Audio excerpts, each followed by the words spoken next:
Selanjutnya larangan bagi orang yang berkurban. Satu, tidak boleh menjual kulit lulang dari hewan kurban, tidak boleh dijual. Sahibul kurban tidak boleh menjual. Demikian pula panitia tidak boleh menjual, karena panitia itu sebagai wakil dari pemilik hewan kurban. Yang kedua, tidak boleh mengupah jagal dengan daging atau kulit, tidak boleh. Kenapa tidak boleh? Karena Nabi melarangnya, dan Allah memerintahkan kita untuk mentaati Nabi. Disebutkan dalam riwayat Bukhari dan Muslim, Sahih Bukhari dan Sahih Muslim, Ali bin Abi Thalib berkata, amarani Rasulullah sallallahu alaihi wasallam memerintahkan aku an aquma ala budnihi, agar aku mengurusi kurban beliau, wa an atasaddaqa biluhumiha wa juludiha wa halaiha, dan aku diperintahkan oleh Nabi untuk mensedekahkan kulitnya, untuk mensedekahkan dagingnya, untuk mensedekahkan seluruh apa yang ada di badan kurban tersebut. Wa alla u'tiyal jazzara minha syai'an, dan aku diperintahkan untuk tidak memberi upah kepada jagal dengan daging atau kulit tadi. Nahnu nu'tihi min indina, akan tetapi aku memberi upah dari duitku sendiri. Ini hadis sahih riwayat Bukhari Muslim. Jadi pemilik kurban tidak boleh menjual kulit, panitia kurban tidak boleh menjual kulit, dan tidak boleh memberi upah jagal dengan daging ataupun kulit. Nggih, ibu-ibu yang di atas mohon anak-anaknya ditertibkan ya, agar bapak-bapak, mas-mas yang menghadiri pengajian bisa menyimak dengan baik. Seperti itu. Karena kalau tidak nanti kasihan kita pengajian selama 1,5 jam, pulang-pulang mau ngapa ora paham aku. Jadi mohon anak-anak ditertibkan agar tidak membuat gaduh di atas. Makanya para ulama ditanya, boleh tidak membawa anak ke masjid? Boleh.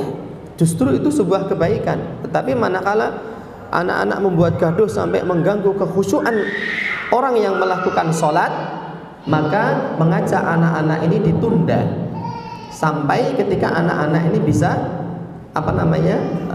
paham ketika dikasih tahu, sehingga ibadah sholat termasuk zikir, ya, pengajian, kemudian yang lainnya bisa dilakukan dengan baik, sehingga kaum muslimin bisa mengambil manfaat dari ibadah-ibadah yang ada di dalam masjid tersebut. Ada pertanyaan, terus apakah berarti jagal itu tidak boleh memakan daging kurban? Jawabnya boleh, kalau dia menerima daging itu sama dengan warga yang lainnya. Tetapi kalau ada istilah warga mendapat 1 kilo karena sampean menjadi panitia, maka jatah sampean ditambah menjadi 2 kilo. Nah, yang 1 kilo itu halal bagi panitia, yang 1 kilonya lagi haram, karena dia tidak boleh diberi upah berupa daging. Dalilnya apa? Hadis riwayat Bukhari dan Muslim yang tadi sudah kita bacakan. Maka para pemilik kurban ini selain menyerahkan binatang kurban, hendaknya ia juga menyerahkan uang untuk mengupah jagal kalau ia tidak mampu menyembelih dan mengurusi kurbannya sendiri, berdasarkan riwayat yang tadi. Kemudian selanjutnya ada kebiasaan panitia ini mengambil sebagian kecil dari daging di hari penyembelihan, kemudian dimasak dan dimakan bersama. Benar tidak itu? Nah, itu banyak kita temui. Itu statusnya bagaimana? Statusnya bisa menjadi haram, bisa menjadi halal. Menjadi haram dia kalau yang boleh makan itu hanya panitia saja. Selain panitia tidak boleh makan. Yang boleh makan hanya panitia. Berarti itu adalah opah untuk panitia. Sedangkan Nabi melarang jagal dan panitia diberi upah berupa daging kurban, gitu kan? Tetapi ketika yang memakan masakan itu adalah panitia dan orang yang bukan panitia, maka statusnya menjadi halal. Lah kan itu opah. Opah itu bagi yang bekerja. Kenyataannya yang tidak menjadi panitia, yang tidak bekerja pun boleh makan. Berarti itu statusnya bukan opah, kan begitu. Maka panitia hendaknya mengajak anak-anak yang ada di sekitar situ, meskipun dia tidak ikut membantu, ajaklah mereka makan agar makanan itu menjadi halal bagi panitia. Jangan malah dimarahi, karena ngopo le nyerak-nyerak rene le. Biasane ra tau ning masjid itu ana boleh nyerak-nyerak lho, malah cekel sendok to, lho. Malah nekat bocah iki dikandani gitu. Nah, itu akan menyebabkan makanan itu jadi haram bagi kita gitu. Jadi izinkanlah mereka makan. Karena memang kurban itu sedekah untuk kaum muslimin, bukan untuk opah panitia. Begitu ya. Yang ketiga, tidak boleh cukur rambut dan potong kuku pada 10 hari pertama bulan Dzulhijjah.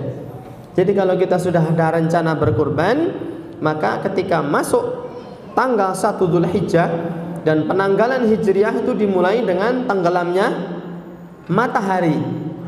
Misalnya hari ini tadi tanggal terakhir bulan Dzulqa'dah.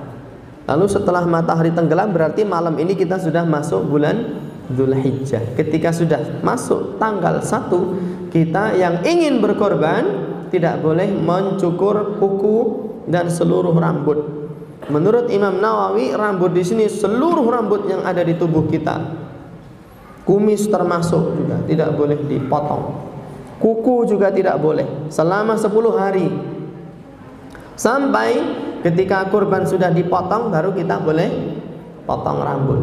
Dan memotong rambut ini umum, apakah digunting, apakah dipotong sedikit, apakah digundul, apakah dicabut, apakah dibakar, atau kukunya ini digigiti, semuanya dilarang oleh Rasulullah Sallallahu Alaihi Wasallam. Kalau nekat ya dia berdosa, tetapi kurbannya masih tetap sah. Jadi tidak setiap yang haram itu mengakibatkan tidak sah. Kalau ada suami misalnya, naudzubillah min dzalik, memukul istrinya, memukul itu haram apa halal? Haram. Tapi apakah ketika suami memukul istrinya terus tidak sah menjadi suami? Masih sah apa tidak? Masih sah. Kalau tidak sah berarti harus segera diceraikan. Jadi yang haram itu bukan berarti tidak sah. Ada sesuatu yang haram kalau dilanggar tetapi tetap masih sah, seperti anak suami memukul wajah istrinya, naudzubillah min dzalik. Itu haram, tetapi dia masih sah menjadi suaminya.